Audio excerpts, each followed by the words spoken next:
This tide is coming in now, it's up to her belly, but I'm worried. I'm worried now, scared. She stopped laughing as well now, so she can feel it coming in. The force of the tide is pushing her as well.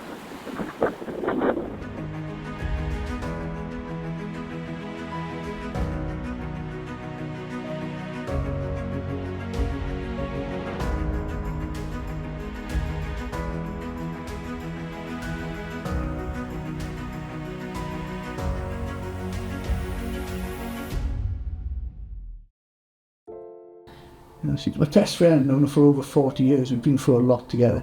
And for something like that to have happened. Yeah. Yeah, it wasn't fun. It wasn't nice. No, it wasn't, no. It was serious. And it could have been ever so. It could have been so worse. Yeah. Yeah. Yeah, fine. How long would you say she's been stuck in the sand for? Did this just happen now? Oh, no, she's been stuck about 15 minutes. She's been trying to pull herself free and crawling on her hands and knees, but it just got impossible. I decided to Google a walk down by Llansteffan. I thought it was a lovely area. I found this one that walked around the bottom of the castle along the beach.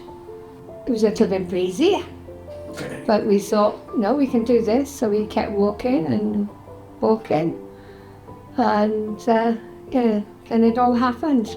I can't walk on rocks because of my feet. So I was walking on the sand, and luckily Clayton was walking on the rocks. And 1 minute I was walking on the sand, and the next minute I was knee deep and couldn't move. And that's when Clayton came into play with "Phone the Coastguard, love." Yeah, the tide is coming up to her now, up to her belly, but it's still a bit behind her, but it's coming in on her now. It's getting worse every minute. The tide is up on her now. Tide has now reached your partner. Yeah. So the changes that we get here are very rapid because it's a very long expanse of flat sand and mud. So as the tide comes in, it can change from minute to minute. We certainly get call-outs relatively regularly related to people that are cut off by the tide or not expecting the changes in the environment that we see day to day on the coast. I'm frightening now because the tide's coming in quickly. Yeah, I imagine. I'm worried for her now. And the little bit of island that she had, that's getting less and less by the minute. The warnings were there. We ignored them because the first one was my foot got up to my ankles inland, and I said, oh, look at it, and then she starts laughing. Your boots are dirty today. And then a couple of minutes later, she gets her boot stuck, but she's managed to get it out. I said, well, so yours, haha. And then, well, I don't know, seconds really, and it just went nuts all of a sudden then. Yeah, well, I mean, that's how quick it happens. It was. Yeah, she's over her waist now. So the water's now over her waist, so it's still rising. Yeah, over her waist, yeah. It's coming in really fast now, but hopefully won't be long.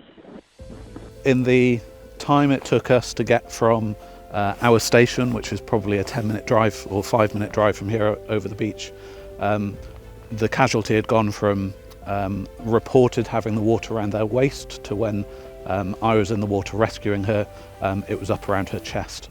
So really rapid. That was probably in the space of 10-15 minutes. So it was really important that we made a quick rescue. Them two were literally saved our lives. Just them two saved Sal's life, and the guy in control, Matt, was the one that kept me on an even keel. He was absolutely a legend, and he said, I'm not going until they're there.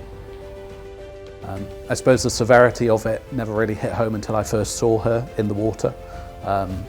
Even when you're told that someone's in the water, it still doesn't kind of sink in until you see them actually in there and they're not able to move. At that point, we very quickly decided that we needed to do an immediate rescue. We used 2 throw bags and got kitted up for me to go for a swim. The mud was it was just beneath the water, but I couldn't walk through the mud, so decided to swim from there. I then used the flotation in my water rescue life jacket to assist her, taking the weight off her feet because she was about up to somewhere between her ankles and her knees, stuck in the mud. And by this point the water was also up to her chest. And then it was just a textbook tethered rescue, so Chris on land, I gave the hand signal and he started to pull us both in back to relative safety.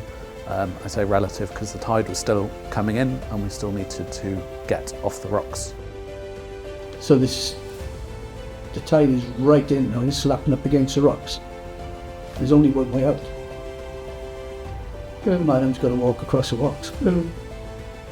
Yeah, you can imagine I'm already shaking because of Their legs are gone, freezing. everything. Yeah, they've been wet, so your jeans are now getting cold as well. That sort. Yes.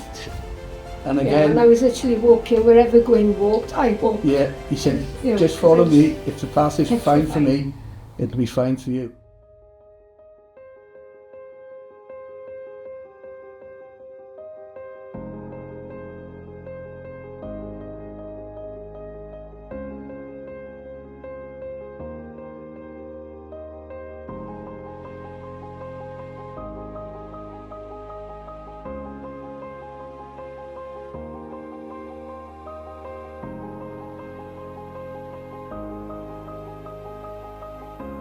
We were close, and we will always be close. But there's something now that's bonding us a bit tighter, I think. I certainly, I don't want to go back there and see that happening to her again. No. I felt so helpless. I can see my best friend slowly ebbing away from me, really, and I'm thinking, why can't I do something? Why can't I go in? But if she's going to go, I want to go as well. I don't want to imagine the rest of my life without her.